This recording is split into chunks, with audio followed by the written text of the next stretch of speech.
da literalidade, o pastor. Não pode, porque o senhor não pode tratar... Veja bem. Deixa eu só concluir. Eu não quero parecer arrogante, mas sim. É que assim, algumas vezes o senhor me fala comigo como se eu não soubesse o que é exegese. Exatamente. Como se eu não soubesse o que é grego, como eu não soubesse o que é hebraico. Eu sou alfabetizado nessas línguas. Sim. Eu sou professor de hebraico. Eu sei o que eu estou falando. Então, ele não sabe quando o que é destra, cita, o que significa mas é nas escrituras direitas. Então vamos lá. E destra? Apresenta para mim uma ocorrência de Mateus 1, e até Apocalipse 22, o texto grego, uma ocorrência onde dexios, do grego, não significa lado direito.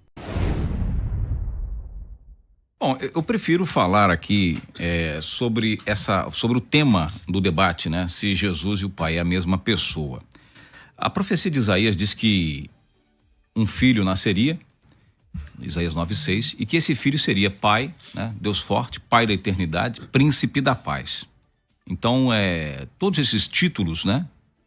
A criança que nasceria em Belém seria Pai da eternidade, não é um pai comum, não é um pai, vai nascer um pai, né, conforme o pastor falou lá, você tem filho, como é que você vai ser filho se você não tem um pai, né? O próprio pai nasceu de dentro da sua filha, né? Como é que a gente vai entender isso? O pai não é um pai qualquer, o pai da eternidade, pelo menos Isaías falou, o pai eterno se fez filho, um menino se nos deu, e esse menino chama-se Jesus, ou Yeshua, cujo nome hebraico, né, Yeshua HaMashiach. O próprio nome de Jesus, na sua etimologia, no seu significado, significa Jeová salva. Mas aí, várias outras pessoas com esse nome de Jesus, a gente não vai entrar nesses pormenores. O fato é que o autor, né, da carta aos Efésios, o apóstolo Paulo, ele fala no capítulo 4, verso 6, um só Deus e Pai, que é por todos, por todos, né? Sobre todos, em todos, né? E por todos. Então, esse um só Deus, Paulo, né, sintetiza, fala, só tem um Deus e um Pai. Ou seja, não podemos ter duas pessoas dentro da Trindade sendo chamadas de Pai, porque há um só Pai. E os próprios textos falam assim, olha, o Filho é o Filho, o Pai é o Pai, há uma distinção, né? Dentro da divindade, segundo os conceitos trinitários e até mesmo unitaristas ou dualistas, que tem duas pessoas distintas, uma é o Pai, outra é o Filho, só que o próprio Filho é profetizado acerca dele como Pai, e temos um só Pai, não nos criou, diz Malaquias no capítulo 2, verso 10, não nos criou um único Deus e não nos formou um único Pai. Então o problema do senhor é em relação a Jesus ser chamado de Pai da eternidade e ao mesmo tempo o Yahvé ser o pai dele. Não, ele é o próprio. Ele é o próprio. Ele é o próprio. Quer dizer, o título do tema é a mesma pessoa? São a mesma pessoa? É a mesma pessoa. Felipe falou, Senhor, tu está falando tanto do Pai. Mostra-nos o Pai, o que nos basta. Você está falando do Pai. Então há tanto tempo. A pergunta de retórica, certo, da hermenêutica, que já responde. Estou há tanto tempo com você quer ver Pai? Fala, pastor César. Bom, vamos lá.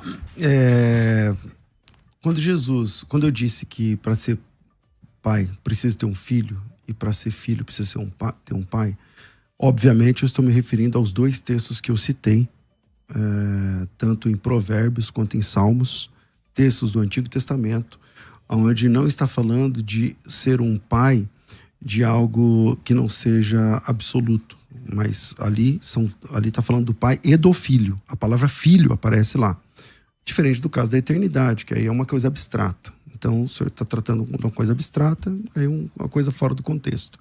Não responde ao texto. Agora, de fato, Jesus significa o Senhor salva. Então, ele é o Filho, dizendo que o Senhor, o Jeová, está salvando. E ele está salvando através de Cristo. Jesus Cristo é o Salvador. Jesus Cristo é aquele que morre para pagar o pecado da humanidade. E ele está pagando o pecado para quem? Por todos eles. Ele é a propiciação pelos nossos pecados. Para quem? Jesus pagou para quem? Por nós, em nosso lugar. Não é por quem. Para quem? Ele pagou. Ele quem paga para alguém. Ele pagou para quem? Veja bem, o texto da Bíblia, o texto bíblico, ele está oferecendo a si mesmo o sacrifício, correto? Para quem? A si mesmo. Para quem? A si mesmo, para si mesmo. Existem várias referências. Ele pagou para ele mesmo? Para ele mesmo. Então, quem... Você que tem condição de dever alguma coisa para você mesmo? Nós queremos saber o seguinte... Porque se você deve para você mesmo, você não tem que pagar. Você é o devedor e o credor ao mesmo tempo. Sim. Se o senhor é o credor e o devedor ao mesmo tempo, se Jesus é o devedor e o credor ao mesmo tempo, por que ele morreu? Pastor César, existem várias referências mostrando que Jesus exerceu vários papéis: advogado, juiz. Não, mas Você pode ser você pode ser advogado e juiz ao mesmo tempo? Não, Na não. mesma Exercer, causa? não. Jesus é na mesma causa, advogado e juiz. Então, mas você no mesmo pode. processo. Não, mas isso não tem a ver com o assunto. Sim, não fuge do é o que eu assunto. tô Ó, vamos falando. lá. O assunto é assim: Jesus pagou a conta para quem? Para Deus, o Pai, que é Que é ele mesmo. Ele então mesmo. ele estava devendo para ele mesmo Não, e ele ele não tá morreu para devendo. pagar. Não, se ele pagou. Jesus está devendo o quê? Jesus pagou a nossa conta. dos pecados, dos todos os pecadores. E ele pagou para quem? Para Jeová. É difícil responder. Para Deus não é complicado. difícil. Porque, Ele pagou assim, para ele mesmo. Na história da igreja, essa heresia, ela apareceu, você deve ter, eu vi que o senhor tem informação e tal. Essa heresia aparece na história da igreja desde o século II e III. Não é heresia. E volta e meia, ela aparece, ela é rechaçada, as pessoas são expulsas da igreja, porque essa é uma heresia que desconfigura o Deus das Escrituras. Não desconfigura. Jesus, ele é apresentado como filho de Deus. Ele é apresentado como filho de Deus. A pergunta que eu fiz no bloco passado, que o senhor não conseguiu responder, eu volto com ela nesse bloco. Se Jesus e o Pai são a mesma pessoa, por que ele ora ao Pai? E por que a vontade deles é distinta uma da outra e depois se reconcilia? O texto que eu perguntei de João capítulo 6, que também não teve resposta, Jesus disse assim: eu não vim para fazer a minha vontade, mas a vontade daquele que me enviou. Jesus veio para fazer a vontade dele ou não? Veio para fazer a vontade dele. Então ele estava errado lá no texto de João 6. Porque ele disse: eu não vim para fazer minha vontade. Qual era a vontade do Pai? O texto nos faz perguntas que nós precisamos responder, porque, veja bem, o que o texto nos pergunta? Eu não vim para fazer a minha vontade, a vontade daquele que me enviou.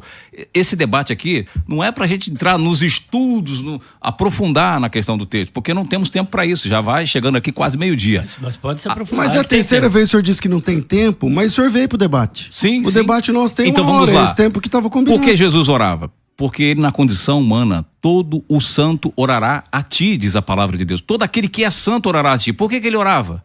Ou seja, ele seria um homem que não ia orar, não ia jejuar, não ia buscar. Agora, a quem ele orava? O a ti é quem? Não entendi. O a ti, todo santo orará a ti. Orará a ti, a Deus. A Deus, o Pai. Sim, Okay. mas se ele não se fez carne? Então. Ele não se fez homem? Porque ele não é o Pai. Não, o Pai da eternidade, então não é Pai. Então, quando Jesus estava aqui então na ele não terra, é Pai eterno. quando Jesus estava aqui na terra, que ele levantava o olho ao céu para orar, por quê? O Pai estava lá em cima? Ele não tinha ninguém lá em cima. Se ele já é o Pai, porque eu disse aqui que ia apresentar, 10 textos, mas acho que não precisa, todo mundo conhece. Por que Jesus, por exemplo, aqui no texto que, quer ver, ó, Mateus 11, 25, graças te dou ao Pai. Jesus levanta os olhos aos céus e fala com o Pai. Se ele é o Pai, por que ele tem que levantar os olhos ao céu e falar com o Pai? Então, quem está lá em cima? Vou te mostrar quem está lá em cima, só ler João 3,13. Ele fala para Filipe: ninguém subiu ao céu, a não ser aquele que está no céu. A saber, ninguém subiu ao céu, a não ser aquele que de lá desceu, a saber, o Filho do Homem que está no céu. Como é que o Filho do Homem está no céu? Se estava aqui falando para Nicodemos, do que ele está falando? Posso responder? Do que ele está falando? Então vamos lá. Essa é um dos homens da manifestação da divindade. Sim. Deus é onisciente, onipotente, exato. Isso já responde as suas perguntas, todas aquelas que você fez. Onipresente. Então Jesus, que está em todos os lugares, mas Exatamente. ele ora, ele fala com outra pessoa. Por que ele fala com outra pessoa e a vontade deles é diferente? Se ele está falando com outra pessoa e a vontade é diferente, imagina você é uma pessoa só, sim, como somos, e aí você tem 2 tipos de vontade. Isso é psicologia. Eu tenho 2 tipos de vontades. Eu já entrei em conflito comigo mesmo. E resolveu? Várias vezes. Buscando o Espírito, eu consegui fazer a vontade do Espírito. Quando eu faço a vontade da carne, então Jesus estava em conflito. Então o senhor está dizendo que Jesus entrava em conflito, em contradição. O Getsemane explica isso, ou não? Entendi. O Getsemane não explica isso? Bom, eu quero aproveitar e fazer uma pergunta para cada um. É só ler o Getsemane, a paixão dele lá, afasta de mim esse cálice, eu não quero isso, eu não quero morrer. Pastor Tony, Tem que ter dois aí? eu quero fazer uma pergunta para o senhor, depois vou fazer outra para o pastor César. Sim. São perguntas sinceras. Sim, Eu gostaria de objetivamente ouvir a resposta. Bom, desde o início o senhor disse que só o Pai existiu em toda a eternidade, desde o início do mundo. Era só o Pai, o Filho, ele foi uma criação de Deus no tempo, tá certo? Porque não tem duas pessoas, é uma só pessoa. O Filho é o Pai que se fez carne, como diz a Bíblia. Deus foi manifestado em carne, em 1 Timóteo 3,16. Com base nisso, já que não existem duas pessoas lá no céu, mas só existe uma que é o Pai, por que existem dois tronos lá no céu? Um para o Pai e outro para o Filho? Onde está escrito? Não. Por que existe? Não tem dois tronos no céu. Não tem? A Bíblia diz que só tem um trono. É? Me mostra dois tronos no céu, eu queria ver. Então o senhor acha que não existe? Posso Dois mostrar? tronos no céu, pode mostrar. Não, tá bom. tem mais de um Tá, texto. vamos lá inclusive. então. O senhor, por gentileza, vai ler agora, Eu vou por mostrar. gentileza. Apocalipse capítulo 3, versículo de número 21. Tá? E Apocalipse capítulo 3, versículo de número 21. Vamos Sim. ver o que está escrito ali? Vamos lá, Olha lá. Ao que vencer, olha aí. lhe concederei que se assente comigo no meu trono. Ó, meu trono. Sim. É lá no céu. Isso aqui não é na terra. Tá? Assim como eu venci e me assentei com o meu Pai no seu trono. Então, não é o trono do Pai aqui na terra e nem o trono do Filho aqui na terra. Ele está dizendo, ó, quem vencer, a promessa para a igreja de Laodiceia. Assentar-se-á comigo no meu trono. Sim. Assim como eu venci e assentei com o meu Pai no seu trono. Ó, meu trono e seu trono. Se existe só um trono, Sim. e se existe uma só pessoa, por que aqui fala de dois tronos? Então vamos lá. Por que fala de dois tronos? Vou responder, preste bem atenção, ouvintes. O próprio conceito trinitariano diz que Jesus está sentado à destra de Deus. Supondo-se que tem, então, dois tronos, como está falando o pastor. Sendo que, neste momento, né, uma hermenêutica do texto, Jesus está sentado no trono do Pai, assim como eu venci e me assentei no seu trono. Não, assentei com meu pai no seu trono. Então trono. ele está sentado no trono doPai, correto? Não é o trono dele. Não, primeiro ele diz assim, olha, ao Isso. que vencer, assentar-se Vai sentar comigo no meu trono. No meu, então ele tem um. E trono na Bíblia, ele está associado a governo. Não é trono literal. Até porque imagina quem vencer vai se sentar com ele no trono dele. Imagina milhares de pessoas como Maria do Mar sentado num trono. Que trono é esse? O que é impossível para o homem é possível para Deus. Mas esse texto não está falando de trono literal. Está falando de governo mileniar de Cristo. O trono dele é aqui na terra. Não, está falando do céu. O trono Aqui no céu. São dois tronos. Um no céu e um na terra. Então deixa eu ler outro texto para o senhor mostrando que é no céu. Dois aqui, tronos no céu? Não, aqui Eu não vou tem ler dois outro tronos agora. no céu. Apocalipse capítulo 4. No céu só tem um trono. Mas só que o Filho está dizendo, ó, assim como, ó, aquele que vencer, Exatamente. assentar-se-á comigo no meu No trono. trono dele, onde é que é o trono no meu dele? trono. E no onde céu. é que é esse trono? No meu trono, lá no céu. Ele não está falando que é céu aqui? Espera um pouquinho. Eu vou mostrar para o senhor que está no céu. Vamos lá, então. Capítulo 4, versículo de número 1 e 2. Está escrito assim, olha. Depois destas coisas, olhei, e eis que estava uma porta aberta no céu. Não está falando na terra, no Isso, céu. no céu. E a primeira voz que, como de trombeta, ouvira falar comigo, disse, sobe aqui e mostrar-te-ei as coisas que depois destas devem acontecer. Então, todo o cenário está desenvolvendo no céu. Exatamente. E logo fui arrebatado no espírito, e eis que um trono estava posto, espera um pouquinho, no céu. Isso. Olha só. Quantos tronos? Espera um pouquinho. Lá em cima. Pera, no céu, tá certo? Isso. E um assentado sobre o trono. Exato. Um assentado sobre o trono. Perfeito. Tá, agora aqui, quando chega no capítulo de número 5, dá só uma olhada, por gentileza, ó. E disse-me um dos anciãos, não chores, porque ele queria saber, ó, no versículo de número 4, Acelera aí, e eu chorava... Para encerrar? Não, é tá. porque eu queria... E eu chorava participar. muito porque ninguém for achado digno de abrir o livro, nem de ler e nem de olhar para ele, o livro selado com os 7 selos. E disse-me um dos anciãos, não chores, eis aqui o leão da tribo de Judá, a raiz de Davi, que venceu para abrir o livro e desatar os seus 7 selos. Então tem o que está sentado sobre o trono e está com o livro. Sim. E tem o leão da tribo de Judá, que é o cordeiro, que está apto para abrir. E olhei, eis que estava no meio do seu trono. Olha o versículo de número 8, ó. E havendo tomado o livro, ou melhor, o 7, e veio e tomou o livro da destra do que estava no trono. Ó, o cordeiro, o leão da tribo de Judá, veio e tomou o livro daquele que estava sentado no trono. Quem estava sentado no trono? Então, Yahvé. E quem é que toma o livro dele? Se são a mesma pessoa, porque um está tomando o livro da mão do outro. capítulo 5 e o livro de Apocalipse, ele é carregado de simbologia, não há literalidade aqui. Já é o intervalo? Pode continuar? Não é literalidade aqui. O livro de Apocalipse é simbólico. O cordeiro que tomou o livro, o leão venceu para tomar livro, cordeiro, leão... Gente, isso é simbólico, isso não é literal. Os títulos são simbólicos, mas as pessoas o governo não são também simbólicas. É simbólico, os governos não são literais. E o que está sentado no mas trono aí, também é nesse simbólico? caso, pastor, nesse caso, o senhor está Sim. assumindo que Jesus tem ali um holograma, por exemplo. Irmãos, alguém está pegando um livro. Vocês estão interpretando, mas isso não é literal. Tá, e o que está sentado Isso no é trono não é literal também? O que está sentado no trono é Deus. Ah, esse é literal. Esse é literal. O resto é tudo evidentemente. simbólico. Claro. Tá bom, Você tá vai... cordeiro e leão andam junto? Não, peraí. Cordeiro, Cordeiro é título leão, dele. Cordeiro é título. Árvore. O próprio Yahvé tem títulos. O texto que o senhor mostrou aqui de Apocalipse 3, dizendo que tem 2 tronos lá em cima, não tem 2 tronos, tem 24 tronos anciãos de um trono. Volta aqui para o texto. O cordeiro está recebendo um livro da mão do que está sentado. Para fazer isso. Mas ele digno de pegar o selo e abrir e julgar. Mas ele está recebendo da mão daquele que está sentado sobre o trono. Isso é metafórico, pastor. Isso é metafórico, não é literal. Bom, é claro, pastor. que é conveniente. Não, senhor, isso é metafórico. Essa foi a minha pergunta. Depois eu vou fazer do pastor César. Isso é metafórico. O texto de João capítulo 5, desculpa. Apocalipse. Joanino, né? Apocalipse capítulo 5. De fato, ali o leão e o cordeiro são metafóricos. Porém, são metáforas de uma pessoa que está de pé. Porque o texto diz assim, eu chorava muito e chegou um dos anciãos e disse, não chores. Eis aí o leão da tribo de Judá, raiz de Davi, que venceu. Quando me virei, eu vi de pé uma pessoa com aspecto de um cordeiro que havia sido morto.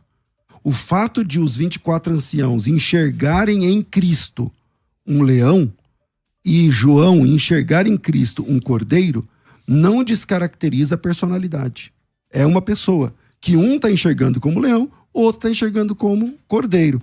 E o ente que está no trono não é nem o leão nem o cordeiro, porque esse que é um leão para um e cordeiro para outro pegou o livro da mão dele. E é o que morreu, e não diz exato. que é o que está sobre o trono que morreu, mas o cordeiro que morreu. Mas qual seria a resposta, então, já que não é literal nada disso? Não é literal, isso é questão lógica. Então, está falando de se não é sacrifício, literal, é o quê? de cruz, que vai pegar o selo para julgar as nações. Pegar de quem? Tem autoridade Pegar de quem? Ué, porque ele estava na mão de alguém que ninguém era digno para pegar. mas isso não é o texto literal. diz assim, ó.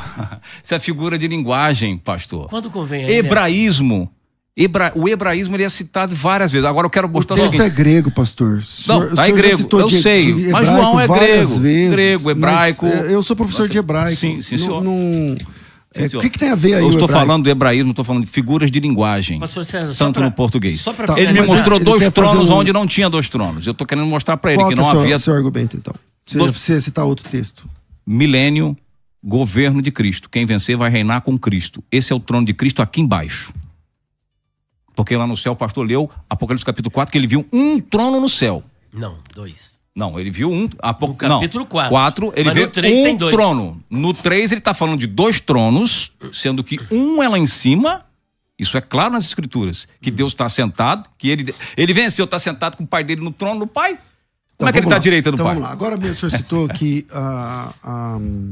a comunidade trinitária, né, inventou essa história de 2 tronos e que um assenta à destra. E a comunidade trinitária taxa todos os que são contrários às suas teses de herege. Agora há pouco o senhor me chamou de herege. Exato. Né? Me chamou de herege. Exato. Então, vamos lá. a partir do seu ponto de vista. Porque claro. se eu olhar do meu... A partir do ponto de Deus vista, me ensinou. A partir do ponto de vista da história da igreja inteira. Da história então a igreja cristã... Católica. Não, a igreja que quem não se convertia ao catolicismo era chamado de herege. Então vamos lá. O próprio Atanásio. Então vamos lá. Se ser herege por não crer no dogma católico, eu sou de fato um herege. Então vamos lá. Caracterizado. Os heresiarcas da igreja são anteriores ao fenômeno do catolicismo, porque o catolicismo desembarca da igreja como um todo em 1054, no século XI. E carrega consigo seus dogmas. Sim, mas não é o assunto aqui. Sim. O que eu estou dizendo são assuntos do século II, século III, Sim. século IV, onde a palavra católico nem existia. Sim, Então Atanásio deixa eu voltar aqui no assunto, porque o senhor disse que sentar à direita não existe e tal. Vamos lá. Hebreus capítulo 1, versículo 3 diz assim, ó, ele, falando de Jesus, é o resplendor da glória, a expressão exata do seu ser, sustentando todas as coisas pela palavra do seu poder. Depois de ter feito purificação dos pecados, assentou-se à direita da majestade nas alturas. Este é Cristo, ele se assenta à direita da majestade. Se Jesus está à direita, quem é a majestade? E quem está à esquerda? Direita e destra, na Bíblia, eu sou como professor de hebraico, sabe que destra tem um outro significado. A palavra muito destra é uma palavra grega. Direita, e o assunto aqui não é esse. destra Então, grega, vamos exatamente. Vamos lá de novo. Ó. Vamos lá. Se Jesus assentou-se Isso não é posição geográfica, à direita, se Jesus assentou-se à direita da majestade, quem é a majestade? Se Jesus, ele é Deus, ele está sentado, se eu disse que ele e o Pai é a mesma pessoa. Ok, ele está à direita da majestade. A majestade, se você tiver uma Bíblia muito boa, bem traduzida, que não é o caso da Bíblia que você está usando hoje. Que é King James. Sim. Essa Bíblia não é King James. É a megalossune do grego, essa é a King James. A King James ela é de 1600, século 17. Exatamente. Essa Bíblia é produzida aqui, traduzida para o português. A Bíblia King James é em inglês. Mas vamos lá. A palavra majestade aqui, numa Bíblia bem traduzida, que aparece com uma letra, inclusive, maiúscula, Jesus se assenta à direita da majestade. Se Jesus e o Pai estão sentados à direita, quem é a majestade? Jesus Cristo está sentado, segundo Apocalipse capítulo 7. O texto que eu estou citando é Hebreus 1, se você quiser ser. 1:3, se o senhor quiser achar aí. Aí entra a questão das definições. Direita e destra, vamos dizer, são palavras sinônimas, são sinônimos. Uhum. E não é posição literal, porque o Cordeiro está no meio do trono, ele está no trono do Pai. A minha pergunta não foi sobre a direita. Minha pergunta não foi sobre isso. A minha pergunta, não foi, não citei essa palavra. Sim. A minha pergunta é, ele sentou à direita da majestade. Quem é a majestade?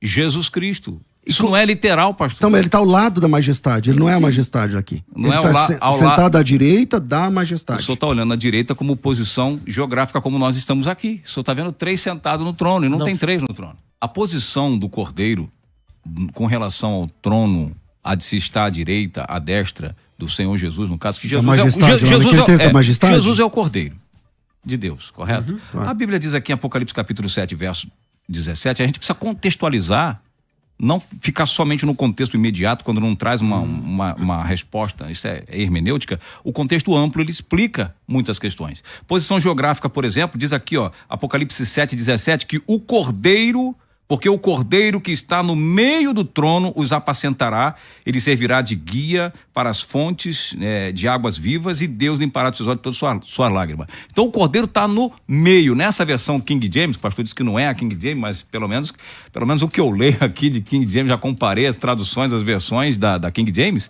ela diz assim, ó, porque o Cordeiro que está, essa tradução diz, no centro do trono, não é à direita. O Cordeiro não está à direita, não está à destra.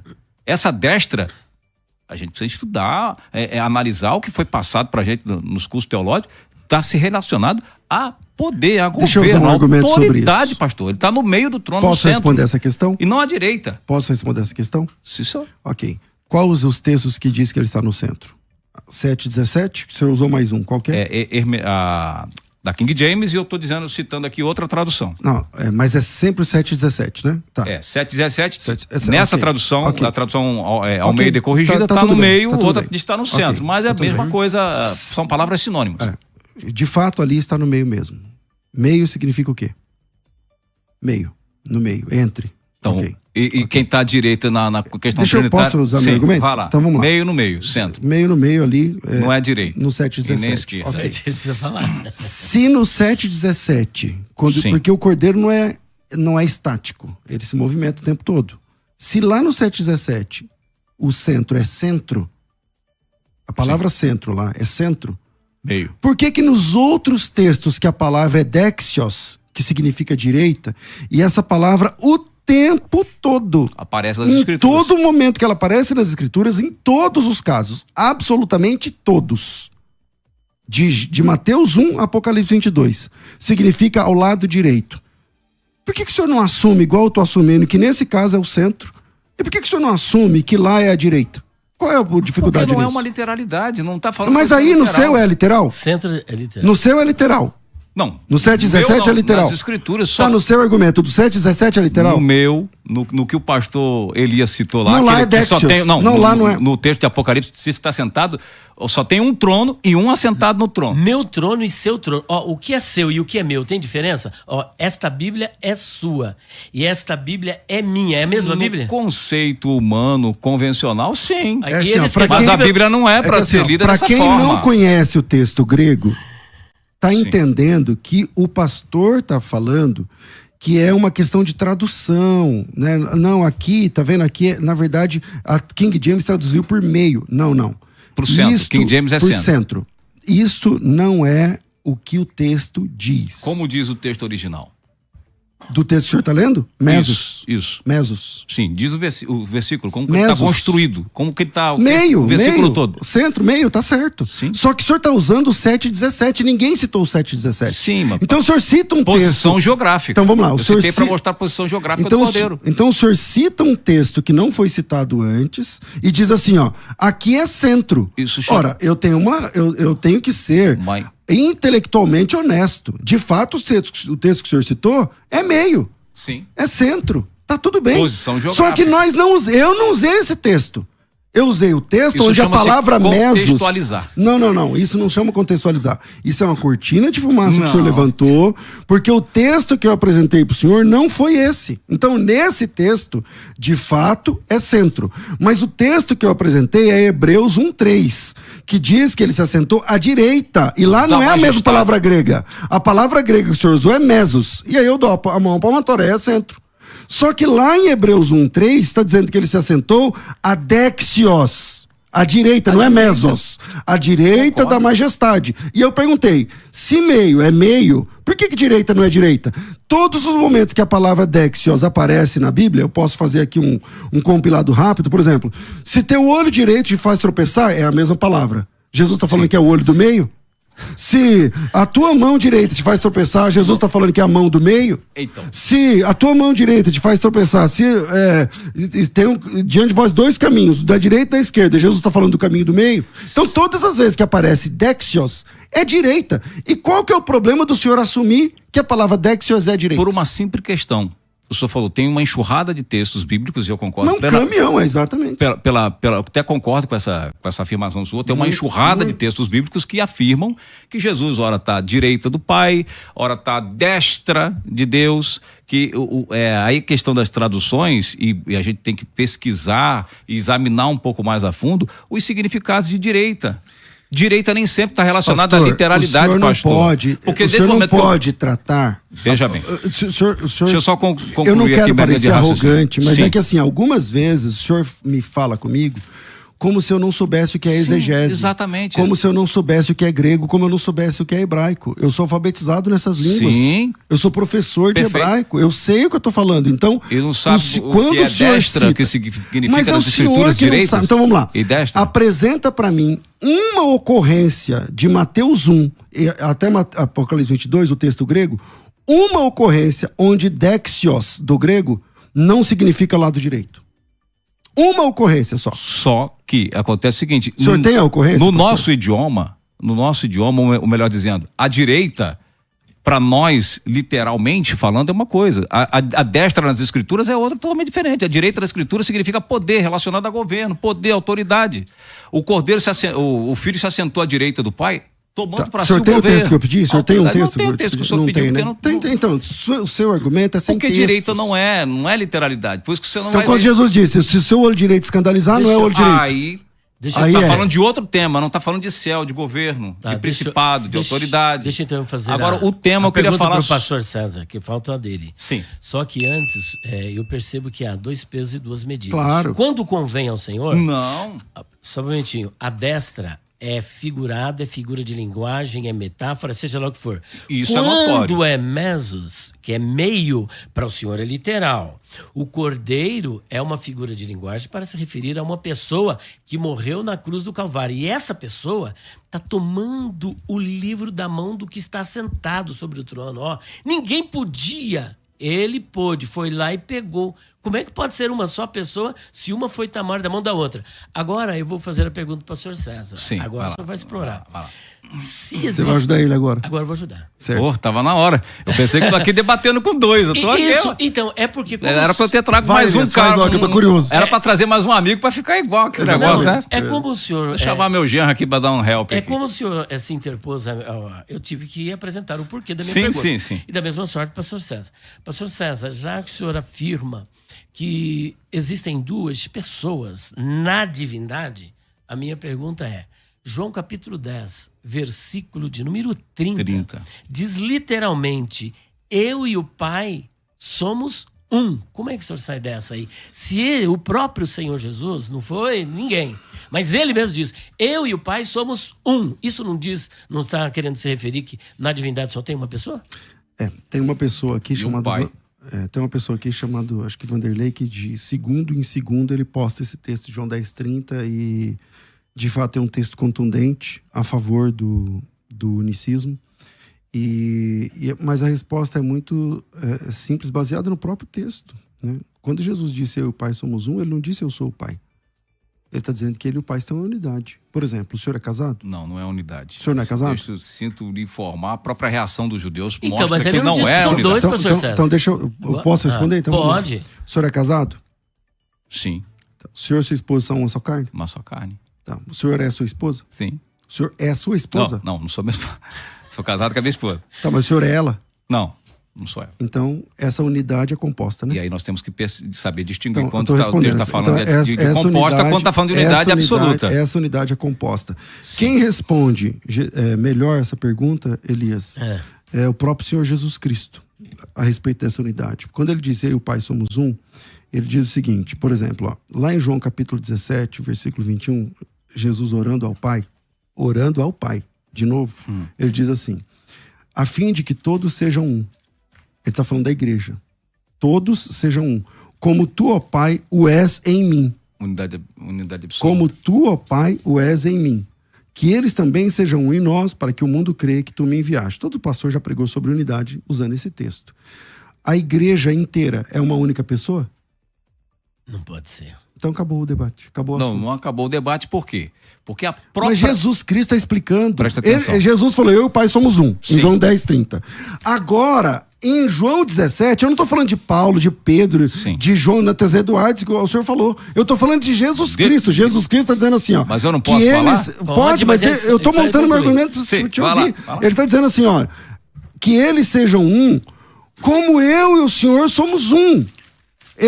João 10:30, eu e o Pai somos um. Aqui ele está dizendo, assim como eu e o Senhor somos um, que eles sejam um, do jeito que nós somos um, que eles também sejam um, para que o mundo creia que tu me enviaste. Agora a pergunta, a igreja é uma pessoa? Não. Mas então o Pai e o Filho também são pessoas distintas. Jeová e É Jesus muito é a mesma simples. pessoa. Acontece, e o próprio Cristo falou isso em João 10:30, desde que o pastor citou. Agora, o que mais chama a atenção, e deve chamar a atenção dos ouvintes e do O senhor leitor... ficou satisfeito com a resposta dele? Não, porque... Então qual que é a sua colocação? Porque eu até entendi. Se Jesus Ele tá e falando o Pai é só uma pessoa, formam apenas uma pessoa, Sim. e a igreja, que são bilhões, é apenas milhares. um ou são pessoas diferentes? Aí tem que pegar separar o que Jesus está falando dentro das mesmas orações, da mesma oração, da mesma frase. O que acontece? Uma coisa é a unidade composta, outra coisa é a unidade absoluta. Porque quando Jesus cita em João capítulo João 30... 17, ambas são compostas. O senhor falou que eu estava usando um outro versículo, um outro texto para contextualizar o outro, que eu não poderia fazer isso, o senhor acabou de fazer com João 10:30. Mas foi eu que citei. No caso, ele usou eu. para contextualizar a resposta dele de João 10:30. Então, exatamente. O problema de João 10:30, que Jesus entrou, e que muitos ignoram, é a própria reação dos judeus. A reação deles, eles entenderam perfeitamente que ele estava cometendo uma blasfêmia e por isso iam apedrejá-lo. Então a própria reação, por que ele ia apedrejar? Por que vocês vão me apedrejar? Porque curei um camarada no sábado? Não, porque sendo tu homem, fazes Deus a ti mesmo. Se lermos o contexto, o contexto imediato, uma questão simples da hermenêutica, vamos ver a reação deles com a atitude da palavra que Jesus falou. É simples, João 10:30. E os judeus responderam assim, no verso 31, Né? Deixa eu ler o verso 31. Por isso, mais uma vez, os judeus pegaram pedra e pau. Por quê que eles pegaram pedra e pau? Porque ele disse, eu e o Pai somos um. Quer dizer, se ele fala que é um em unidade, como é que os caras vão matar ele porque ele está falando que é um em unidade com o Pai? Vão matar ele por causa de unidade? Vão matar a igreja porque a igreja forma um, com Deus forma uma unicidade? Só que aí tem um problema. A reação dos judeus mostra que ele entenderam o que ele estava dizendo. Mas eles não foram apedrejar Jesus porque Jesus disse que era o Pai, mas que ele estava sendo homem, estava se fazendo Deus. Exatamente.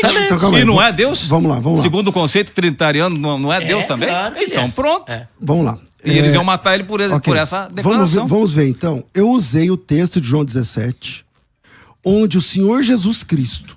Na sua oração... Eu te escutei, pastor. Sim, senhor. Então, vamos lá. Eu usei o texto de João 17, onde o Senhor Jesus Cristo cita a unidade dele com o Pai, dizendo que a unidade da igreja tem que ser igual a dele com o Pai. Aí eu perguntei, a igreja é uma pessoa? Ele disse, não. Então o Pai e o Filho também não são a mesma pessoa. É claro no texto. Mas o senhor disse assim, esse texto não vale porque... Não vale. Esse texto não vale porque o senhor citou um texto diferente. Tá. Então vamos trabalhar João 10:30. Tá satisfeito? Então vamos lá, vamos João 10:30. Jesus Cristo diz assim, João capítulo 10, versículo 30, palavras de Jesus. Eu e o Pai somos um. Eu disse, o senhor é casado? Sou. O senhor e sua esposa são uma carne? Somos. Você é a sua esposa? Não. Se for pela parte da carne, sim. Então, mas se fizer mal a ela, tá fazendo mal a mim. Então, a diferença é que, assim, eu tenho ouvido o seu argumento, aí eu falo um argumento. Mas. Perdão. Tá tudo bem, vai. Mas é que eu. É porque eu tô em desvantagem aqui, que tem dois contra mim, então eu tô. É que se não. Tô aproveitando. Bom, se o senhor quiser, a gente pode parar. Não tem problema. Você quer parar? Você que sabe. Não, conclua. Então vamos lá. Eu e o Pai somos um. Jesus não disse eu sou o Pai. Ele disse estou em unidade. Aí o senhor disse assim, não, mas a reação dos judeus é essa, que ele falou que ele e o Pai é a mesma pessoa. Então vamos ler o texto. Novamente pegaram os judeus em pedras para atirar. Jesus disse, tenho-vos mostrado muitas obras, por qual dessas vocês me apedrejam? E responderam os judeus, não é por boa obra que te apedrejamos, pela blasfêmia, porque tu, sendo homem, te faz Deus a ti mesmo. Replicou Jesus, não está escrito na vossa lei, vós sois Deus? Ele chamou Deus aquele que foi dirigido à palavra de Deus, e a escritura não pode falhar. Então, aquele a quem o Pai santificou, enviou ao mundo, diz, tu blasfemas porque declarei, sou filho de Deus. Aí. Dentro do texto, dentro do contexto, Jesus está dizendo o seguinte, ele está se apresentando ali, ele e o Pai como um, sendo um o Pai e o outro filho. No contexto do texto, tem como o senhor negar agora? Então, mas aí eles não falaram que ia apedrejar ele porque ele se disse filho. Ele se disse depois, vocês vão me apedrejar porque eu disse que sou filho de Deus. Só que a reação dos judeus, nós vamos te apedrejar porque você está dizendo que é Deus. Tá, vamos continuar a leitura, parece que não resolveu. Então vamos lá. Jesus vai falar, aquele a quem o Pai santificou, enviou ao mundo, diz, tu blasfemas porque declarei que sou filho de Deus. E foi essa a declaração? Se não faço as obras de meu Pai... Mas aí o senhor está dizendo de Jesus agora. Mas essa foi a declaração quem tá falando dele? Então, quem está falando isso aqui não sou texto. Eu, nem o Jonatas Edwards. Texto, é o Senhor Jesus Cristo. Que está falando. O Senhor Jesus Cristo está respondendo àqueles que querem apedrejá-lo. E ele está respondendo que a unidade dele é porque um é o Pai e ele é o Filho. Quem está respondendo isso é Jesus. Eu não estou interpretando. Eu só estou lendo o versículo. Versículo 37. Se não faço as obras do meu Pai... não me acrediteis, mas se faça a obra do meu Pai e não me credes então pelo menos nas obras, para que possais saber e compreender que o Pai está em mim e eu estou no Pai. Então tem Pai e Filho nessa jogada. Então essa historinha de que João 10:30 é o fim. Não. João 10:30 me ajuda. Ajuda muito. João 10:30 está dizendo que a unidade dos dois é a unidade de um pai e um filho. Exatamente. Ora, meu Deus do céu. Então, o texto lá de João 17, que eu citei agora há pouco, do qual o senhor não só tangiversou, também está dizendo que eu e o Pai somos um, queremos que vocês sejam um, como eu e o Pai somos um, para que o mundo creia. A igreja é uma pessoa? Não. São várias. É um corpo. Jesus e o Pai são um. O mesmo também exatamente com outras, sendo pessoas distintas. Agora, é muito claro. Então, é muito legal, pastor, quando a Bíblia tem autoridade. Sim, muita. Então, muita sugiro autoridade. que o irmão estude esse texto. Estude esse texto, leia o texto com calma. E a sequência em casa. Do texto que o senhor está citando. Eu estou citando a sequência do texto, sequência, lógica. Exatamente, que o Pai está em mim e eu estou no Pai. Então veja aqui. Ele estava aqui falando para os discípulos, ó, tô no Pai. Falando para os judeus que queriam apedrejar ele. Acho que todos os unicistas estão ouvindo. Lá em cima. Eu acho que todos os unicistas estão ouvindo esse programa, esse texto está resolvido. Imagino que está.